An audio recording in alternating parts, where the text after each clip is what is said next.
നടൻ വിശാലിന്റെ പുതിയ ദൃശ്യങ്ങൾ സോഷ്യൽ മീഡിയയിൽ വലിയ ചർച്ചയായിട്ടുണ്ട്.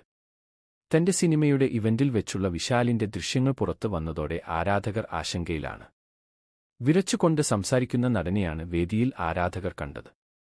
മദഗരാജ എന്ന സിനിമയുടെ പ്രൊമോഷൻ ഇവന്റിൽ നിന്നുള്ള ദൃശ്യങ്ങളാണ് പുറത്തു വന്നത്. അടുത്ത കാലം വരെയും ആരോഗ്യവാനായാണ് 47-കാരനായ വിശാലിനെ പൊതുവേദികളിൽ കണ്ടിരുന്നത്. ഇപ്പോഴിതാ വിശാലിനെക്കുറിച്ച് സംസാരിക്കുകയാണ് തമിഴ് ഫിലിം ജേർണലിസ്റ്റ് അന്തനൻ. വിശാലിന്റെ ആരോഗ്യം ഇല്ലാതാക്കിയത് വിശാൽ തന്നെയാണെന്ന് അന്തനൻ പറയുന്നു. ഒരു തമിഴ് മീഡിയയിൽ സംസാരിക്കുകയായിരുന്നു ഇദ്ദേഹം. വിശാലിന് ഇങ്ങനെയൊരു പ്രശ്നമുണ്ടാകാൻ കാരണം വിശാൽ തന്നെയാണ്. സ്വയമെടുത്ത ടെൻഷൻ. ബാലയുടെ സിനിമയിൽ അഭിനയിച്ചതും ഇതിന് കാരണമാണ്. ആ സിനിമയിൽ കണ്ണ് മറ്റൊരു രീതിയിലാക്കി അഭിനയിച്ചു. ഡോക്ടറെ വെച്ച് സെറ്റ് ചെയ്തതാണ്. ഇത് ഒരു ഘട്ടത്തിൽ വിശാലിന് കടുത്ത തലവേദനയുണ്ടാക്കി.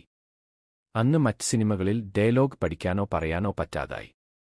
10 വർഷത്തിനിപ്പുറം വേറൊരു തരത്തിൽ ഈ പ്രശ്നം വന്നു.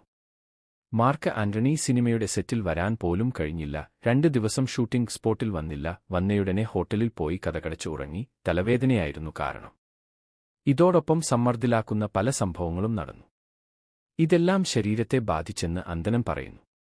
2011-ൽ പുറത്തിറങ്ങിയ ഇവൻ എന്ന ബാലയുടെ ചിത്രത്തിലാണ് വിശാൽ നായകനായത്. ആര്യയായിരുന്നു ചിത്രത്തിലെ മറ്റൊരു നായകൻ.